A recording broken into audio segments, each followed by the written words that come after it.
Good morning दोस्तों। आज मैं स्किल ऑफ कोड लेकर आया हूँ।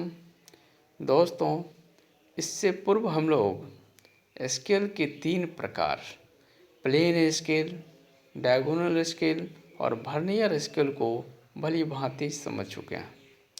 दोस्तों, आज हम लोग स्केल ऑफ कोड्स के बारे में चर्चा करेंगे। तो चलिए दोस्तों, इसको समझते हैं। तो दोस्तों, स्केल ऑफ कोड जो है प्रोट्रैक्टर के अभाव में किसी भी एंगल को मेजरमेंट करने का एक स्केल है।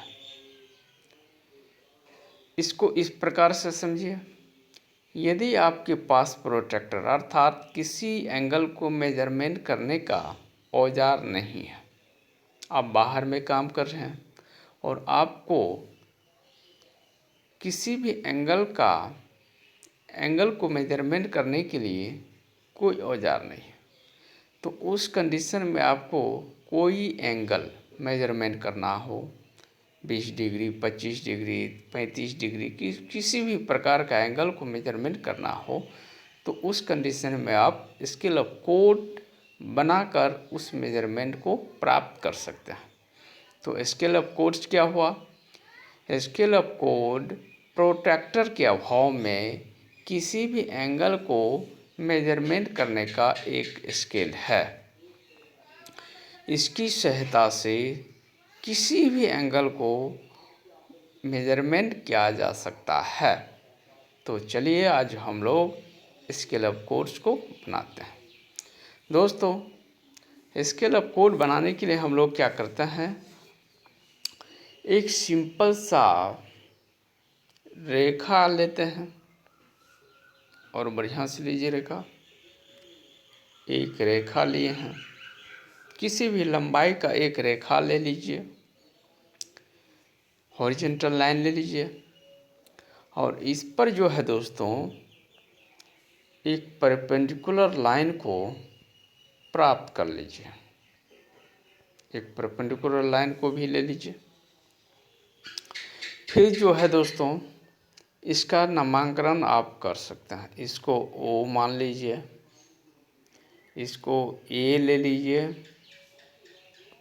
इसको ए मान लीजिए और इसको बी मान लीजिए। ठीक है दोस्तों। अब जो है ओ से ए की जितना लंबाई है उतना ही लंबाई यहाँ पर ओ भी ले लीजिए दोस्तों, ओ भी ले लीजिए और कंपास की सहायता से ओ को सेंटर मानिए और ए को बी से मिला दीजिए दोस्तों। यानी कंपास की सहायता से ओ को सेंटर मानिए और ए ओ को रेडियस मानकर या ओ ए को रेडियस मानकर क्या कीजिए, एक चाप खींच लीजिए जो कि बी पर करता है। इस तरह से आपके पास जो है दोस्तों कितना डिग्री का एंगल बन गया। एक तो ये ए के पास जो है दोस्तों ये 0 डिग्री का एंगल बन गया। फिर बी के पास जो है ये 90 डिग्री का एंगल बन गया। ठीक है दोस्तों। पुनः क्या कीजिए, अब जो है ए को सेंटर मानिए। अब ए यानी कंपास को ए पर सेट कीजिए, ए पर सेंटर मानकर ए ओ रेडियस के बराबर, किस रेडियस के बराबर, ए ओ रेडियस के बराबर इसको आप इसको एक चाप ले लीजिए। ये तो यहाँ पर कटेगा दोस्तों, तो हमको सिर्फ पॉइंट लेना है, तो यहाँ पर काट लीजिए। तो क्या किए दोस्तों, कंपास की सहायता से ए को सेंटर माना और ए ओ रेडियस के बराबर ए बी पर एक मार्क कर लिया। पुनः क्या कीजिए दोस्तों, बी को सेंटर मानिए। अब क्या कीजिएगा, बी को सेंटर मानिए, बी को सेंटर मानिए और बी ओ रेडियस के बराबर ए बी पर काट लीजिए दोस्तों, ए बी पर काट लीजिए। तो पुनः समझिए अच्छी तरह से, हम क्या किए हैं, कोई भी हॉरिजॉन्टल लाइन खींचे हैं AO, इस पर एक परपेंडिकुलर लाइन खींच दिए हैं दोस्तों जो B पर मिलता है OB। AO और OB दोनों बराबर रेखा ले लीजिए और कंपास की सहायता से O को सेंटर मानिए और A और B को चाप बना दीजिए। ठीक है दोस्तों।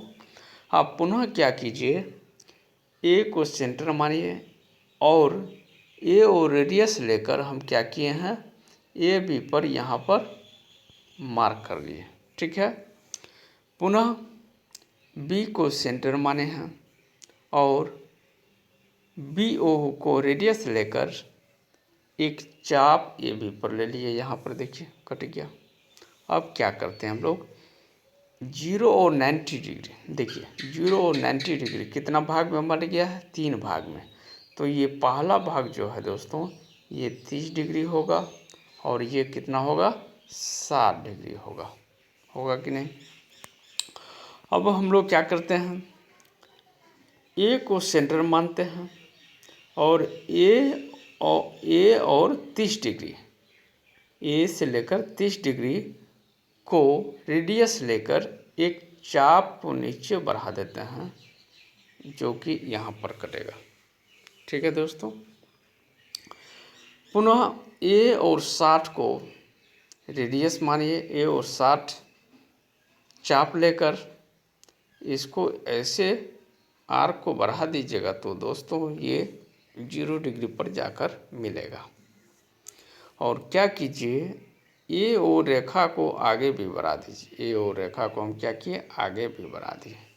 और पुनः क्या कीजिए दोस्तों A और 90 डिग्री को चाप लीजिए, A और 90 डिग्री को रेडियस लेकर इसको नीचे बढ़ा दीजिए। तो ये आप क्या देख रहे हैं 30 डिग्री नीचे आ चुका है, ये 30 डिग्री हो गया, ये 60 डिग्री हो गया और ये 90 डिग्री आ चुका है दोस्तों।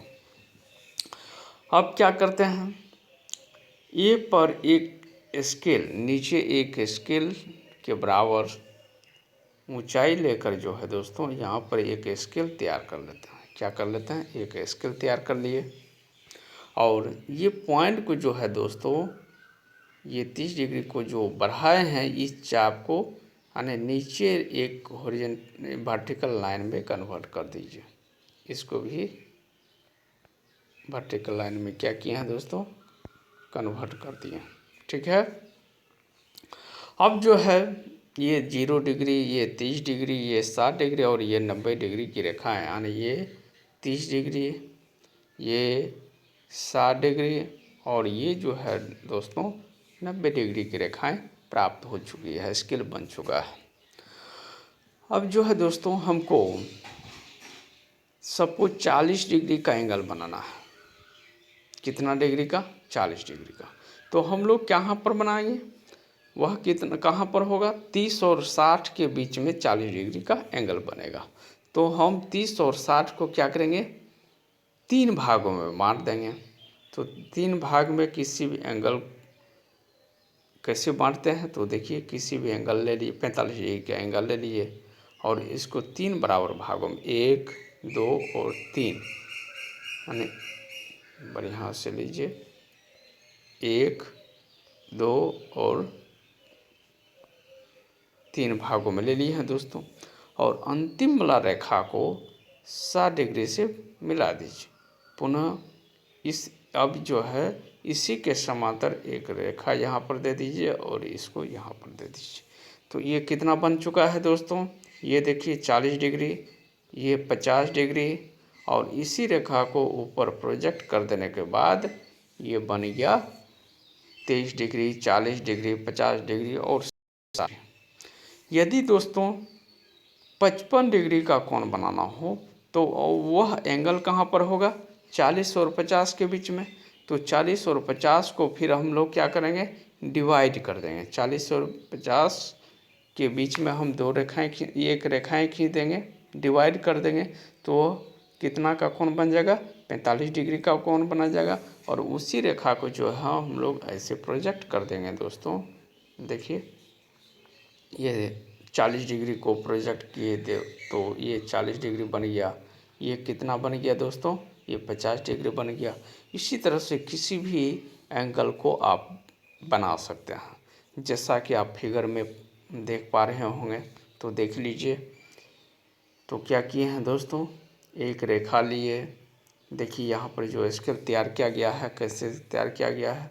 देखिए जितना भी कोण बना सकते हैं आप दोस्तों, जितने किसी भी एंगल का कोण आप यहाँ पर प्राप्त कर सकते हैं कि नहीं। तो यदि हमको 25 डिग्री का कोण बनाना है, या मान लीजिए हमको 82 डिग्री का कोण बनाना है, तो 20 और 30 को हम लोग कितना भाग में बांट देंगे? 20 और 30 के बीच में हम लोग 10 भाग ले लेंगे। 1 2 3 4 5 6 7, फिर इसको अंतिम भाग से मिला देंगे, फिर ऐसे मिलाते जाएंगे। तो ये जो है दोस्तों 22 डिग्री प्राप्त करना है, तो दूसरी रेखा जो है ये 22 डिग्री का एंगल हमको बना के देगा। कितना डिग्री का कोण बना के देगा? 22 डिग्री का। ठीक है दोस्तों, इसको आप कंप्लीट कीजिएगा। कल जो है हम लोग लास्ट स्केल का अंतिम प्रकार कंपैरेटिव स्केल को पढ़ेंगे। ठीक है, थैंक यू दोस्तों।